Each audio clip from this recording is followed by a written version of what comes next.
2-3 दिन पहले मुझे एक पेरेंट का कॉल आया और उन्होंने कहा कि सर CUET के काउंसलिंग को लेकर YouTube पे इतने ज़्यादा वीडियोज़ हैं कि मैं समझ ही नहीं पा रहा हूँ कि मैं अपने बच्चे की काउंसलिंग कैसे कराऊं, और मैं एकदम परेशान हूँ। क्या क्या स्टेप्स होने हैं, क्या क्या चीज़ें फॉलो करनी है, उसको लेकर एकदम कंफ्यूज्ड हूँ। मुझे भी लगा कि हाँ, ये समस्या आ सकती है। लगातार वीडियो जा रहे हैं और कई बच्चे ऐसे हैं जो अपनी काउंसलिंग की प्रोसेस को आगे भी बढ़ा रहे हैं, लेकिन काउंसलिंग को लेके कहीं ना कहीं एक बेसिक स्ट्रक्चरल फॉर्मेट की कमी है। मतलब जिस जगह से नोटिफिकेशन आ रही है कि यूनिवर्सिटी का गाइडलाइन आ गया, फिर उस गाइडलाइन पे चीज़ें शुरू हो जा रही हैं और आपको प्रॉपर बेस पता नहीं है। तो मैं आज से एक नई शुरुआत करने जा रहा हूं और इस शुरुआत के अंतर्गत मैं उन सभी पेरेंट्स और उन बच्चों को जुड़ते हुए देखना चाहता हूं जिनको CUET काउंसलिंग को बहुत बेसिक से समझना है। मैं बहुत स्पष्ट कर दूं कि ये बिल्कुल फ्री ऑफ कॉस्ट हमारी सीरीज है। मैं कोई पेड कोर्स इसको लेके नहीं लेके आ रहा हूं। जैसे मालवी एकेडमी ने लगातार YouTube पे अपनी क्लासेस भी दी थी, उसी तरीके से हम लोग लगातार ये प्रयास कर रहे हैं कि काउंसलिंग भी आपकी कंप्लीटली जो है निःशुल्क रूप से की जा सके। और इस प्रयास के अंतर्गत आज से एक नई श्रृंखला शुरू करने जा रहे हैं। आपके मन में CUET को लेकर जितने भी डाउट्स होंगे, आज मैं ये प्रयास करूंगा अपने इस आधे घंटे के लेक्चर के दौरान कि ज्यादातर आपके सारे डाउट्स जो हैं वो समाप्त हो जाएं, या आने वाले समय में क्या क्या डाउट आपके बच गए हैं वो भी आज क्लियर हो जाएंगे। तो आइए शुरुआत करते हैं। सबसे पहले एक नई शुरुआत CUET 2026 की काउंसलिंग को समझते हैं। सबसे पहले काउंसलिंग क्या होता है? कई बार पेरेंट्स खास करके जो अपडेटेड नहीं है, वो काउंसलिंग को एक ऐसी प्रक्रिया मान लेते हैं जैसे उनके बच्चे का कोई इंटरव्यू होना है, उसके बाद सिलेक्शन होना है। मैं स्पष्ट कर दूं कि काउंसलिंग में कहीं भी सिलेक्शन की बात जो है वो नहीं होती है इंटरव्यू के थ्रू।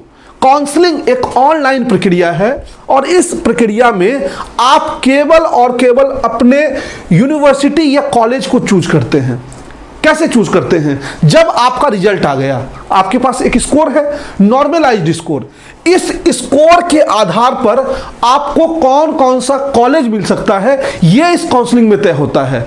यह प्रक्रिया अधिकतर जगहों पे ऑनलाइन और कुछ एक जगहों पे ऑफलाइन भी होती है। अच्छा, स्कोर जो मार्क्स आया, कई बार पेरेंट क्या कहते हैं, उनको कहते हैं कि सर हमारा बच्चे का जो है 1200 में जो है वो आ गया है 1000, क्या मेरे बच्चे का एडमिशन BHU में हो जाएगा? अब आपको यह समझना है कि स्कोर केवल उसी विषय के मार्क्स के जोड़े जाते हैं जो उस यूनिवर्सिटी के एलिजिबिलिटी क्राइटेरिया को सूट करता है। जैसे उदाहरण के लिए आपके बच्चे को करना है BHU से BA, ध्यान दीजिएगा थोड़ा सा, आपको इससे क्लियर हो जाएगा ये चीज। BHU से आपके बच्चे को करना है BA और BHU का एलिजिबिलिटी क्राइटेरिया कहता है कि हम GAT और लैंग्वेज को ऐड करेंगे। आप कहेंगे तो मैं इसकी PDF जो है वो आपको कमेंट बॉक्स में दिलवा दूंगा, डिस्क्रिप्शन में दिलवा दूंगा, ऐप पे अपलोड करवा दूंगा, ठीक है। तो GAT प्लस लैंग्वेज से जो है वो करता है अपना एलिजिबिलिटी क्राइटेरिया आता है। पेरेंट ने क्या कहा कि सर हमारे बच्चे को 1250 नंबर में 1000 नंबर आया। कितना आया? 1000 नंबर जो है वो आया 1250 में। क्या ये यहां पे सुटेबल है? ये केवल GAT लैंग्वेज ऐड करता है। पेरेंट्स ने क्या किया? पेरेंट्स ने हमको बता दिया नंबर जो है वो हिस्ट्री का भी, पॉलिटी का भी, ज्योग्राफी का भी, लैंग्वेज का भी और GAT का भी। अब हम यहां क्या देखेंगे? केवल लैंग्वेज और GAT का मार्क्स ऐड होगा, यानी हम GAT में जो है वो लेके आ रहे हैं 250 और लैंग्वेज में जो है वो लेके आ रहे हैं 250 में कितना मार्क्स, ये क्लियर करना होगा। अगर यहां हमको मान लीजिए 200 है प्लस 200 है तो ये 400 मार्क्स में हमको एडमिशन मिलेगा नहीं, ये पूछना है। ये 1000 मार्क्स का कोई वैल्यू मेरे लिए नहीं है। ऐसे ही आपको हर यूनिवर्सिटी की एलिजिबिलिटी क्राइटेरिया को समझना होगा और ये कई बार समझाया जा चुका है। आप अपने बच्चे से भी पूछेंगे, कई पेरेंट्स कंफ्यूज रहते हैं, वो आपको बताएंगे। और अगर आप चाहें तो मैं नीचे कमेंट बॉक्स में उसको पिन करवा दूंगा, आप वहां से देखिएगा, ठीक है। काउंसलिंग के प्रोसेस में सबसे पहले क्या करना है ना, आपको एक पेन और एक कॉपी जरूर ले लेनी है, ऐसे आप कंफ्यूज रहेंगे। जैसे मान लीजिए एलिजिबिलिटी क्राइटेरिया आया, आप पहला पॉइंट बताइए आपको क्या चेक करना है। पहले अपना मार्क्स लिखिए सबसे पहले ऊपर, और मार्क्स के बाद अपना दूसरा पॉइंट एलिजिबिलिटी क्राइटेरिया। अब आप ये चेक कर पाएंगे किस किस विश्वविद्यालय के लिए एलिजिबल है। जैसे उदाहरण, ये सर आपने कौन नई बात बता दी। जैसे सपोज करिए कोई बच्चा जो है GAT और हिंदी का एग्जाम दिया है। किसका एग्जाम दिया है? GAT और हिंदी का केवल उसने एग्जाम दिया है और उसको चाहिए JNU में एडमिशन। कहां चाहिए? JNU में एडमिशन। अब JNU की जो एलिजिबिलिटी क्राइटेरिया है वो GAT प्लस इंग्लिश की है, तो मैं तो एलिजिबल ही नहीं हूं सर यहाँ पे, मतलब मेरा एडमिशन कैसे होगा?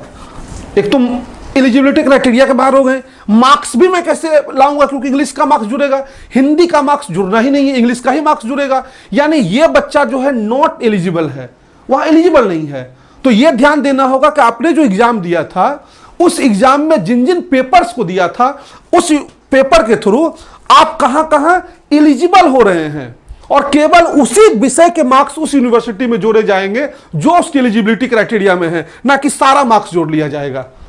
मैं समझ रहा हूं कि आप अपने रिजल्ट को बहुत एग्जैक्टली क्लियरली समझ गए होंगे कि कहां कितना मार्क्स जोड़ा जाना है। जैसे दिल्ली विश्वविद्यालय जाएंगे तो वहां 3 डोमेन का भी मार्क्स जोड़ दीजिए, 1 लैंग्वेज का जोड़ दीजिए, या आप वहां पे 1000 में बनेगा, या आप उसमें जो है 2 डोमेन का मार्क्स जोड़िए और 2 लैंग्वेज का मार्क्स जोड़िए, depending upon the course, depending upon the eligibility. आपको विश्वविद्यालय की एलिजिबिलिटी को इसमें समझना पड़ेगा। ये एकदम बेसिक स्टेप था।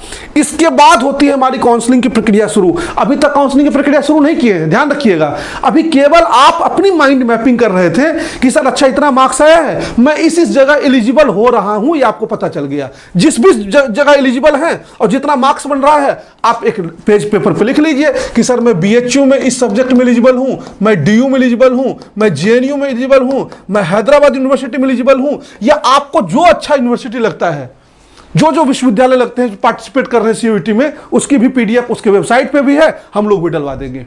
तो आप उसमें जो है अपना पहले एक प्रेफरेंस बनाइए कि आपको 1 नंबर कौन सा विश्वविद्यालय पसंद है। अच्छा, जो भी विश्वविद्यालय पसंद है उसकी वेबसाइट फिर आपको ध्यान में होनी चाहिए, क्योंकि उसके है वेबसाइट के थ्रू फिर आप रजिस्ट्रेशन की प्रक्रिया शुरू करेंगे और यहां से काउंसलिंग की प्रक्रिया शुरू होगी।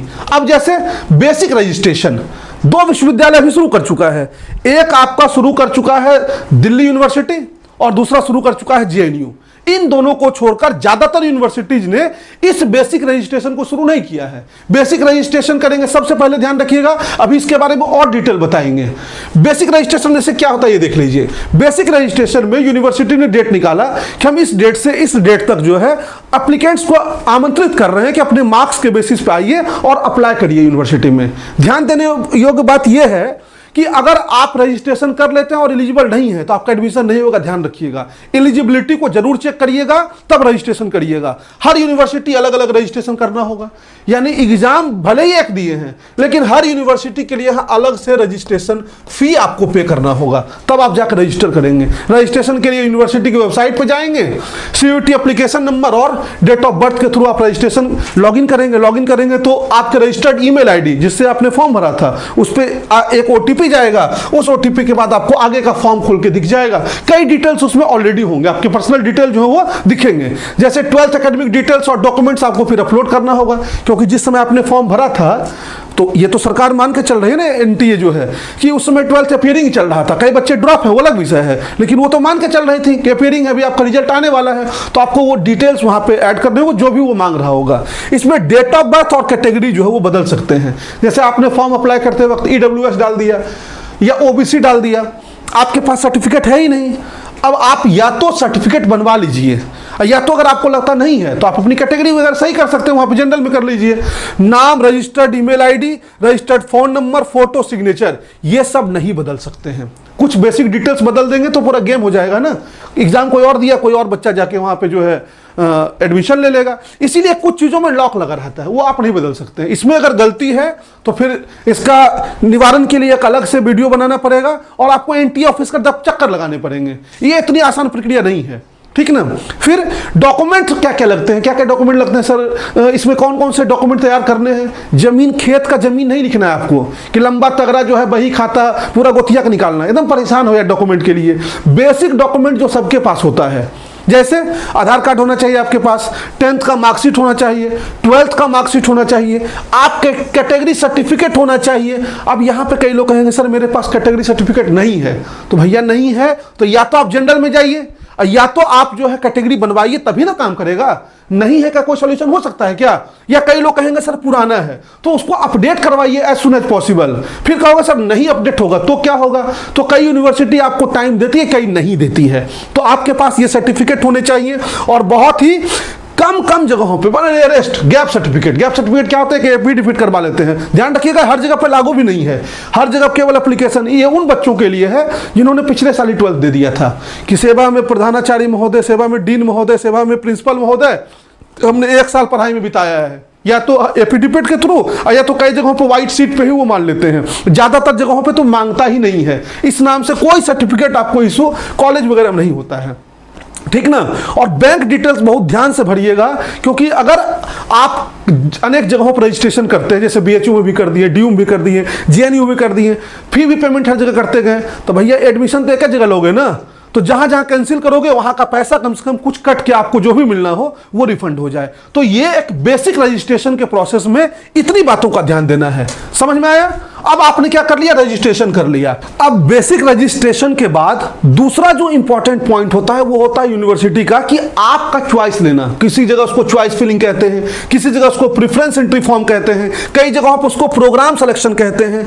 यानी आप जिस विश्वविद्यालय में रजिस्ट्रेशन किए हैं वहां किस विषय को पढ़ना चाहते हैं, और ये आपको भरना पड़ेगा। ये मोस्ट इंपॉर्टेंट है, ध्यान रखिएगा। इसमें सबसे इंपॉर्टेंट चीज ये है, चॉइस फिल करते वक्त हमको कुछ चीजों का ध्यान देना है कि आप प्रेफरेंस मतलब क्या होता है, पसंद होता है, कौन सा सब्जेक्ट पसंद करते हैं। जैसे उदाहरण के लिए बीएचयू को देते हैं, बीएचयू में उर्दू भी है, बीएचयू में जो है वो हिंदी भी है, बीएचयू में जो है वो अंग्रेजी भी है, बीएचयू में जो है वो इतिहास भी है, बीएचयू में जो है वो राजनीति शास्त्र भी है।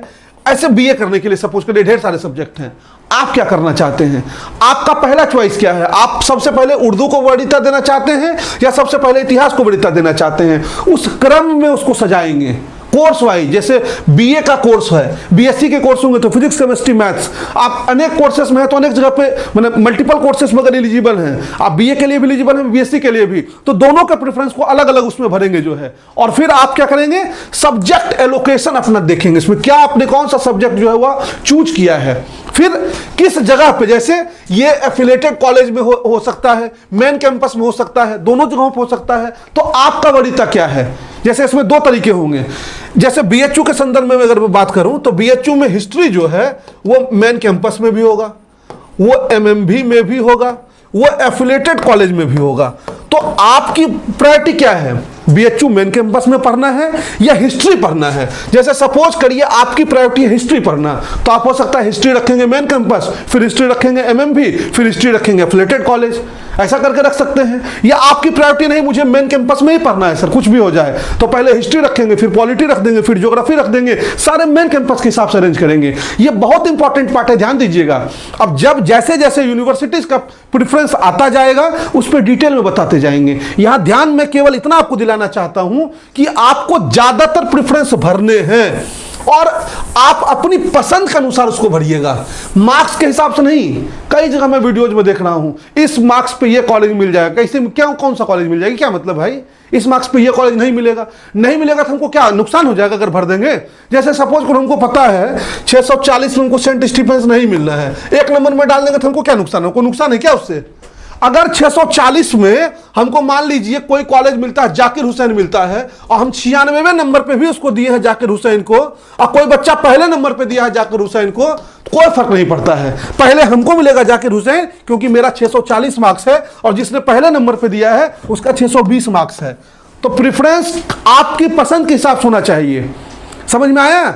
ये एकदम मत डरिएगा इस चीज मैं नीचे प्रेफरेंस में दे रहा हूं तो मेरा तो कॉलेज चला जाएगा, नहीं जाएगा। हाँ, ध्यान देने वाली बात यहां पे ये है कि अगर 96वें नंबर प्रेफरेंस मिल गया तो फिर नीचे नहीं जाएंगे आप। जब भी जाएंगे तो 95 पे, फिर 94 पे, फिर 93 पे, फिर 92 पे, अपग्रेड वो इस तरीके से होगा। तो आपकी जो चॉइस है ना उसको बहुत बेहतर तरीके से अरेंजमेंट करना ही प्रेफरेंस है, इसमें कोई गेम नहीं है। और हर व्यक्ति का प्रेफरेंस अलग होगा। मैं बना दूंगा आपकी पर्सनलाइज प्रेफरेंस। कैसे पर्सनलाइज प्रेफरेंस कैसे बना दें? जैसे बताओ हमको तुम्हारी हर बात पता है क्या, तुम्हारे मन में क्या है, तुम्हारे मन में यूपीएससी का गोल है या तुम्हारे मन में एकेडमिक का गोल है, या क्या क्या बातें हैं। और इसमें बहुत ज्यादा चीज सोचने लायक है क्या, 2-4 ही पॉइंट होगा ना, इसी पॉइंट के आधार पर प्रेफरेंस बनेगा। मैंने कौन सा तोप चला देगा, अगर 1 नंबर में हम रख दिए, मेरा हमको पता नहीं मिलेगा मेरा अंडा, हम डाल दिए 1 नंबर में, हमको जो मिलने वाला हम 9वें नंबर पर डाले, नहीं मिलेगा क्या, हमको मिलेगा, कोई दिक्कत नहीं है हमको। तो यानी प्रेफरेंस एंट्री फॉर्म वगैरह में कोई बहुत बड़ा झोल नहीं है, केवल आपको थोड़ा सा ध्यान देना होगा और हर बात समझ लेंगे। हम लोग हर बात समझा रहे हैं, समझ गए? इसीलिए आप एकदम आराम से हर चीज को देखिए, कोई दिक्कत नहीं होना है। इसके बाद हमारा अगला जो पॉइंट आता है वो होता है सीट अलॉटमेंट का। अब आपने प्रेफरेंस जो भी है सब भर दिया, अपने रजिस्ट्रेशन भी कर लिया, प्रेफरेंस भी भर दिया, फिर वेट करेंगे कुछ दिन। अब राउंड जारी होगा, रिजल्ट जारी होगा। रिजल्ट कैसे जारी होगा? रिजल्ट जारी हो गया भैया, आइए आपका रिजल्ट जारी कर देते हैं, ठीक ना। इसमें कुछ पॉइंट था कि अपनी पसंद के अनुसार प्रेफरेंस भरना है, don't make preference according two marks के हिसाब से बनाने की नीड नहीं है, मैक्सिमम प्रेफरेंस को भी भर दीजिए, और make a subject priority list, कौन कौन से सब्जेक्ट को आप पढ़ना चाहते हैं। उर्दू नहीं पढ़ना चाहते तो 1 नंबर पर मत डाल दीजिएगा, फारसी नहीं पढ़ना चाहते तो 1 नंबर पर मत डाल दीजिएगा, और कॉलेज कैंपस रैंकिंग सब ये मालवीय एकेडमी पर लगातार जा ही रहा है। तो अगला हमारा पार्ट था सीट अलॉटमेंट, आपको सीट मिली या नहीं ये कैसे पता चलता है? तो इसके लिए राउंड 1 का रिजल्ट आता है, राउंड 2 का रिजल्ट आया, राउंड 3 का रिजल्ट आया, तो जो रजिस्ट्रेशन किए हैं वही पोर्टल बन जाता है आपका, उसी को फिर लॉगिन करेंगे, उसमें दिखेगा रिजल्ट वाला सेक्शन, उसमें आप गए हैं, अगर आपको फी पेमेंट का ऑप्शन दिख रहा है, आपको दिख गया कोर्स का नाम, तो यानी आपको सीट मिल गई है, उसको एक्सेप्ट कर लीजिए जो है। और कॉलेज डॉक्यूमेंट वेरिफिकेशन फिर जो उसके बाद आपका करेगा, फिर फी देने के बाद सीट आपकी हो गई। ध्यान रखिएगा ज्यादातर जगहों पर यही होगा, सीट मिली उसको एक्सेप्ट करिए, फिर कॉलेज डॉक्यूमेंट वेरिफिकेशन करेगा, आप फी पेमेंट का लिंक आएगा आपको, और फिर फी देने के बाद आपकी सीट मिल गई। वेरिफिकेशन क्या है? घर पे आएगा करेक्टर सर्टिफिकेट जांच करने? नहीं, वही 10th का सर्टिफिकेट दियो सही है, 12th का सर्टिफिकेट दियो सही है। अच्छा, तुम जो जीएटी और हिंदी ही लिए हो ना, कि फिजिक्स केमिस्ट्री मैथ्स का मार्क्स जोड़ कर दिखा दिए थे जो है, ये सब उसमें चेक होता है। यानी अगर आपकी ओर से गड़बड़ी नहीं है तो कोई घबराने की कोई जरूरत ही है ही नहीं जो है। अगर मान लीजिए सीट आपको मिल गई तो आप एक्सेप्ट कर लीजिए, एक्सेप्ट तो ऐसे ही कर लेना है, लेकिन पसंद की अगर नहीं मिली तो आप अपग्रेड पे उसको लगा देंगे। क्या करेंगे? अपग्रेड पे। सर हम 96वां नंबर भरे तो थे, लेकिन अब मेरा पढ़ने का मन नहीं, एक्सेप्ट कर ले रहे हैं, फी पे कर दे रहे हैं, बाद में रिफंड हो जाता है वो अगर कुछ थोड़ा कटौती करके, और लेकिन मुझे फ्रिज नहीं करना है। फ्रिज करने का मतलब होता है अब आप नहीं चाहते कि ऊपर का प्रेफरेंस मिले, तो हमको ये लगता है कि ऐसा प्रेफरेंस भरना ही क्यों कि 96 नंबर से अगर वो 95 पे चला जाए तो हमको बुरा फील होने लगे। हम तो प्रेफरेंस ऐसा भरेंगे ना भाई कि 96 के बाद 95 पे गया, मूव को तो अच्छा लग रहा हो, बढ़िया सब्जेक्ट मिला, 95 से 94 पे गया तो अच्छा लग रहा है। अगर तुम फ्रीज करने के पीछे पागल हो तो इसका मतलब है कि प्रेफरेंस अच्छे से नहीं भरे हो। 96वां नंबर मिल गया, उसी को फ्रीज करने के लिए परेशान है। कोई ऐसी नीड नहीं है। अंत में कोई सीट नहीं मिलेगी तो आपको वो सीट लॉक हो जाएगी जो है कि भैया आपका डिग्रेड तो नहीं होगा, अपग्रेड नहीं हो रहा है, ऊपर नहीं जा रहा है, अब यही सीट जो है वो आपकी रहेगी, ठीक ना। कुछ जगह पे सीट मिलने के बाद डायरेक्ट फी पेमेंट करना होगा, डॉक्यूमेंट वेरिफिकेशन भी बाद में ऑफलाइन प्रोसेस में होता है, वहां जाएंगे, फोटो कॉपी जमा करेंगे, फोटो जमा करेंगे, तब ये प्रोसेस जो है वो अपनाया जाएगा। और कुछ जगहों पे ऑफलाइन डॉक्यूमेंट वेरिफिकेशन के बाद आपको सीट अलॉट की जाती है। हैदराबाद यूनिवर्सिटी वगैरह में जाना पड़ता है, तब वहां जाके प्रोसेस जो है पूरा होता है। आप चाहें तो विड्रॉ कर सकते हैं। कुछ जगहों पे मिड एंट्री की व्यवस्था होती है कि रजिस्टर, जैसे मान लीजिए सीट नहीं भर रही है, अब रजिस्ट्रेशन पोर्टल बंद कर दिए, फिर से रजिस्ट्रेशन ऑन कर देंगे कि यहाँ पे आप चाहें तो अप्लाई कर सकते हैं। उसी को मिड एंट्री के नाम से जो है यहाँ पे हम लोग डिनोट कर दे रहे हैं। तो ये सब प्रक्रिया जो है वहाँ चलेगी, और उसके बाद कुछ नहीं। जब इतना काम कर लिए तब मस्त मौज काटो, सीट मिल गई, सीट लॉक कर लिए तुम लोग जो है, सीट को समझ ही गए। और इसके बाद आप क्या करेंगे? इसके बाद चले जाएंगे रिपोर्ट करने। कॉलेज जो है वो एडमिट कार्ड जारी करता है, कुछ जगहों पे मेल आ जाता है, कुछ जगहों पर आपको खुद पता करना पड़ेगा कि कितने तारीख से कॉलेज शुरू हो रहा है, नंबर वगैरह कुछ होते हैं, और उस पर आप जाके रिपोर्ट करेंगे उस डेट में। अपने डॉक्यूमेंट्स वगैरह अगर वो कहेंगे तो उसको दिखाएंगे, फोटो सब, आधार कार्ड मैंने सेट रहता है, उसका भी नियम होता है, वो सब जमा करेंगे, तो बाद का प्रोसेस है ना, ताकि आपका आई कार्ड वगैरह सब बन जाए और फिर क्लासेस की घोषणा हो जाएगी। मस्त मौज काटो, DU में, BHU में, JNU में, AU में, जहां भी जाने का मन करे, हैदराबाद में, इंग्लैंड में, हार्वर्ड में, जहां मन करे वहां क्लास शुरू करिए और पढ़ाई शुरू करिए। फिर जो मेन काम है, यही है काउंसलिंग का प्रोसेस। इसी के लिए 3 तिक्रम 4 लकड़ी 16 क्या पता नहीं क्या क्या चल रहा है, हमको समझ में नहीं आता है। और एकदम सिंपल स्टेप था। हर पेरेंट्स और हर बच्चे को इस वीडियो के माध्यम से मुझे लगता है ज़्यादातर चीज़ें क्लियर हो गई होंगी। मैं नहीं मानना सब क्लियर हो जाएगी। अब आपके डाउट्स बनेंगे, अब उस डाउट को आप कमेंट सेक्शन में लिखिए और उसके आधार पर सेपरेट में इसी सीरीज में आगे वीडियोज अपलोड करूंगा, ताकि आपका पूरा क्लियर रहे मन में डाउट। और इस सीरीज का क्या नाम दें आप ही बताइए, मैं इस सीरीज का नाम वही रख दूंगा जो है, और इसकी अलग से प्लेलिस्ट बना दूंगा। मैं सेपरेटली मालवीय एकेडमी पर आपका गाइडर हूँ, काउंसलर हूँ। और वैभव सर का तो चल ही रहा है, मान लीजिए सर बहुत बेहतरीन कार्य कर रहे हैं, मैं उसकी भूरी भूरी प्रशंसा करूंगा, तब भी कम है। इतना ज़्यादा सटीक टाइम पर सब कुछ अपलोड करना, बच्चों के हर कमेंट को लेना, डेली बेसिस पे चीज़ों चीज़ों को चेक करना ये बहुत बड़ी बात होती है, ठीक ना। लेकिन फिर भी कई बच्चे भाई चाहते हैं सर बेसिक से चले, तो सर ने भी कहा सर आ जाइए आप भी जरा मैदान में, और कई बच्चों को जो है बेसिक फिर से गाइडेंस जो वो शुरू करिए। तो मैं इसके साथ आपके बीच हूँ, ठीक ना। तो आप बताइए क्या रहे, मैं इसकी अलग से प्लेलिस्ट बना दे रहा हूँ, और जो भी आपके डाउट होंगे, क्वेरीज होंगे, उन सारे क्वेरीज के साथ मैं आपके बीच रोज मिलने आते रहूंगा कल के बाद, ठीक है। All the best, love you all, keep smiling, have a nice day, और ढेर सारा प्यार आप सभी लोगों को।